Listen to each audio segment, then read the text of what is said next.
শরতের বিকেল, আকাশে হালকা সোনালি রোদ। গ্রামের এক কোণে ছোট্ট একটা বাড়ি। সেই বাড়ির বারান্দায় বসে আছে 12 বছরের ছেলে। নাম তার আরিয়ান। আরিয়ানের বাবা ছিলেন সেনাবাহিনীর একজন সাহসী অফিসার। 3 বছর আগে দেশের সেবায় শহীদ হয়েছেন।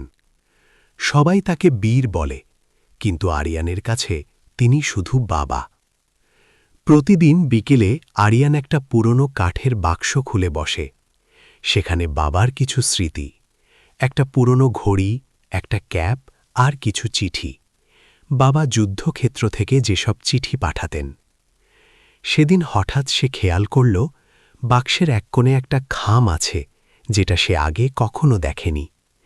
কাপা হাতে খামটা খুলল সে। চিঠিতে লেখা, প্রিয় আরিয়ান, যদি কখনো এই চিঠিটা তুমি পড়ো, বুঝবে আমি হয়তো তোমার পাশে নেই, কিন্তু মনে রেখো আমি সবসময় তোমার সাহসের ভেতর বেঁচে আছি। জীবনে অনেক বাধা আসবে, মানুষ বলবে তুমি পারবে না, কিন্তু তুমি বিশ্বাস হারাবে না, কারণ তুমি একজন বীরের ছেলে নও, তুমি নিজেই একজন বীর হতে চলেছ।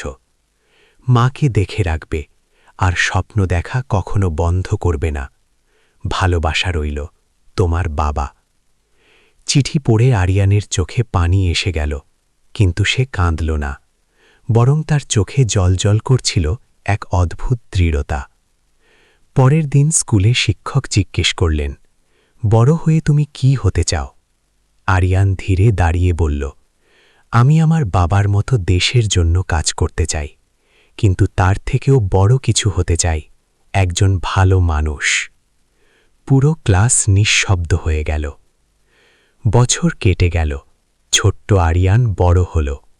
কঠোর পরিশ্রম আর অদম্য ইচ্ছাশক্তি দিয়ে সে একদিন সত্যিই দেশের সেবায় যোগ দিল। কিন্তু সে শুধু একজন অফিসারই হল না, সে হয়ে উঠল মানুষের ভরসা। প্রতিবার কঠিন সিদ্ধান্ত নেওয়ার আগে সে বাবার সেই চিঠিটা পড়ে, কারণ সে জানে বীর হওয়া মানে শুধু যুদ্ধ জেতা নয়, বীর হওয়া মানে নিজের ভয়কে জয় করা।